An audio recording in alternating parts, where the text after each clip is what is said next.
So some of the common occurring challenges, and we'll just do these very, very briefly. So the challenge with living with autism is this massive emotional impact. And so we do see a lot of, as I've mentioned, anxiety disorders and depression. You get something called autistic burnout, where somebody with autistic gets to the point where they're just no longer coping with managing their behaviors in a world that's not so friendly. Very important, there's a much higher risk of suicide in people who are autistic. And there's also much more history of trauma, partly because they get bullied and excluded and marginalized, but also events that might not be traumatizing to one person from a sensory point of view might be very traumatizing to an autistic person. And that quite often doesn't get dealt with. So a lot of autistic adults will have history of trauma. There's also this intense emotional liability. So quite often they can get very emotionally overwhelmed by all this sensory stuff. And so we call that officially a neurocrash. Autistic people often call it a meltdown or a shutdown. This is not a temper tantrum. And it's a problem if it gets interpreted as a temper tantrum in children, that the child's just being difficult. But actually the child can have a complete overwhelm of what is happening and might act out in various ways and have a completely emotional meltdown because their sensory system is not coping. Quite a lot of autistics has extreme empathy. So there's this myth that autistics are not empathic, but actually the opposite is quite often true, that they pick up extremely strongly. So if an animal, for example, is in pain, or if another person is in pain, this can be actually cause them to also dysregulate if they don't learn how to manage that. But it means that you also can have, it's extraordinary that the skill can also get used also as a doctor or as a counselor. It's actually a huge plus. There's something called rejection sensitive dysphoria. We see that in ADHD as well, where there's quite an extreme reaction to when they're doing things or when they feel people are rejecting them. And quite often they might even misread that.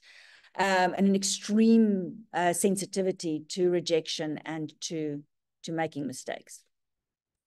The last thing I want to mention under this is just PDA. It stands for pathological demand avoidance, although there's people saying we should rather perhaps call it pervasive drive for autonomy.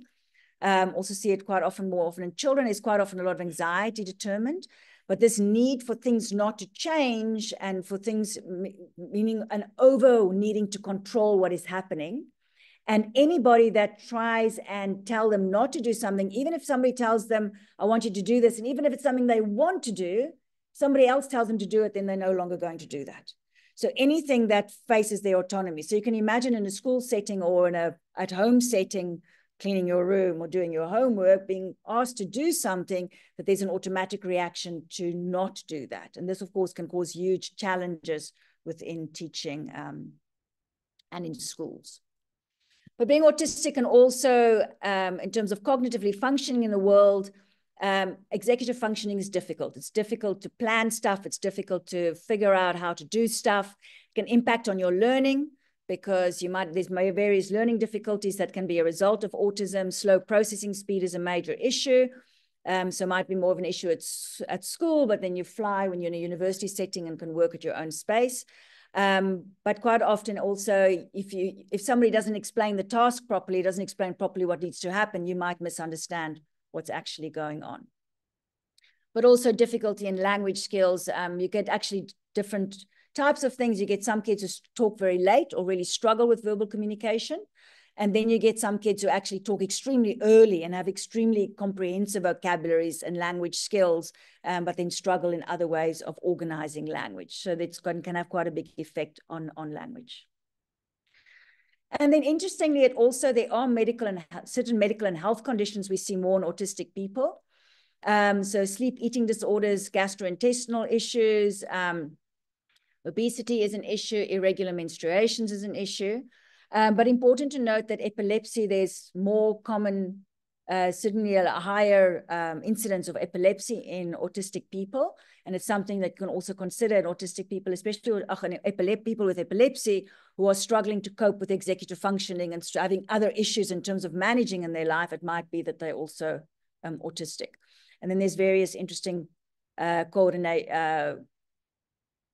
comorbidities like autoimmune conditions, POTS more likely, and more seen in Ehlers-Danlos syndrome as well. So one of the issues with adaptive functioning is that your cognitive skills does not predict your adaptive functioning. And the higher your cognitive skills are and the less you're able to cope with daily things, the more anxious and depressed you're going to be. So if you've got an autistic person who's got a high cognitive, say, for example, analytical skills, but they're even struggling with basic personal care and getting out of the house in the mornings, a person like that is much more vulnerable. So a lot of autistic people never drive and struggle to learn how to drive. A lot of autistic people struggle with school and actually managing to attend school. And also interesting, another association is that they're much more likely to be transgender and gender diverse, also because the idea of gender is another categorization. And then interestingly, 32% of those said that their gender identity was then questioned because they have autism. Oh, you're autistic, therefore you can't know that you are transgender. So that invalidation, that also happens. And there's a higher rate of autistic people that are asexual or aromantic. So my last slide, and probably I'm going 1 or 2 minutes over, is just going to be, let's just look at autistic strengths. So as I say, autistics is just a different way of managing the world. And what is a disability in one can be a strength in another. So your visual and auditory abilities can be amazing in the world of arts and music.